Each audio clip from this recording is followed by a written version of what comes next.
Ram Ram driver मित्रांनो पहिल्याच vlog मध्ये आपलं सरसे स्वागत. विषय बदले ड्रायव्हरचा. सकाळची वेळ होती पहाटेची. निघालो पार्टीच्या घरी पोहोचलो. पार्टीच्या घरी पोहोचल्यावर काय आपण तर आंघोळ करून निघलेलो. गाडीतनं फडकं काढलं, फडकं मारा चालू केलं. गाडी तर चिकनी दिसली पाहिजे. दिवसभर गाडीत आपल्याला बसावं लागतं. अयो वॅगनर तर ऑटोमॅटिक आहे.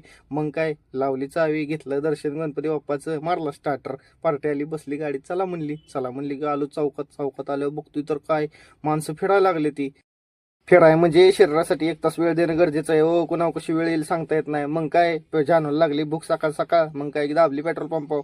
तवर दिसली शिंदे पाहुण्यांची मंजुळा. शिंदे पाहुणं तर काय दिसलं नाही. जाऊ द्या म्हणलं चला. मग काय पेट्रोल टाकलं, हवा चेक केली. हवा तर चेक करावंच लागणार, उन्हाळ्याचा दिवस येत राव. टायर कधी दागा दिल सांगता येत नाही. मग काय लागलो ना तातवड्याच्या घाटाला. तातवड्याच्या घाटात आलो, वांग वांग वांग वांग करत तातवड्याच्या घाटाच्या वर आलो. आता म्हणलं सूर्यनारायण कमीत कमी दर्शन तर देतील. कारण ड्रायव्हरची खासियतच आहे. ओ ड्रायव्हर रोज नव्या गावातनं सूर्याला नमस्कार करतो. माझं तर दर्शन झालं. चला तर मित्रांनो, एकतरी योग आला सकाळ सकाळ दर्शनाचा. मग काय पुढं आलो. औंधपाशी आल्यावरती सूर्यनारायण दिसले रे बाबा, दिसले की घातला नमस्कार घातला की पुढं आलो. पुढं आल्यावरती मग काय पुसे सावळी सोडल्या. दिसलं ना आईला. हा डायलॉग राजा गोसावींचा, त्यांचं राजाचं कुर्लं गाव. मग काय आलो कराडात आल्यावर मग आठवलं आईला फुलपाखरू आहेत. फुलपाखरू आता तुम्ही म्हणताल फुलपाखरू म्हणजे काय विषय दादांचा. हा दादांचा विषय नाही, तो कराडातला विषय आहे. फुलपाखरू ब्रिजच आहे. हो ते ब्रिजच असा आहे की फुलपाखरासारखा दिसतो. ट्रॅफिक मध्ये आपण एवढे दिवस झगडत बसलोय. अजून एक 6 वर्ष का होईना वेळ काढावा लागेल, तेव्हा कुठं रस्त्याचं काम क्लिअर होईल. हा स्पष्ट आहे.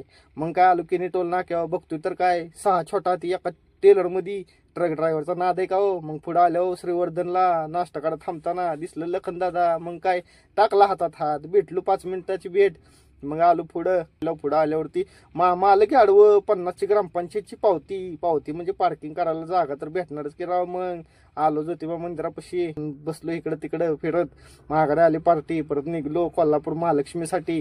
पुढे गेलो बाळूमामा आदमापूर. अहो दर्शन तर 1 नंबर झालं. तिथनं पुढे गेलो हालसिद्धनाथ झाल्यावर कोगनोळी टोल नाक्याला आलो तर काय ट्रॅफिक जाम. चला जाऊ द्या, आपल्या नशिबात तेवढंच आहे.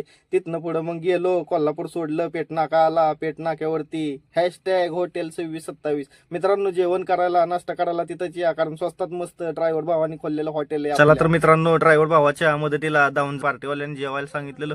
शिवराजला जायचंय. शिवराजला आलो. मग काय वॉचमॅन साहेबांनी घातला नमस्कार. मग गेलो आतमध्ये. पार्किंगला गाडी लावून आलो आतमध्ये तर बघतोय काय आई पाहिजे, बहीण पाहिजे, बायको पाहिजे, पण मुलगी नको. विचार बदला, नशीब बदलेलं हो मित्रांनो. तर कसा वाटला मित्रांनो ब्लॉग, पहिलाच व्लॉग.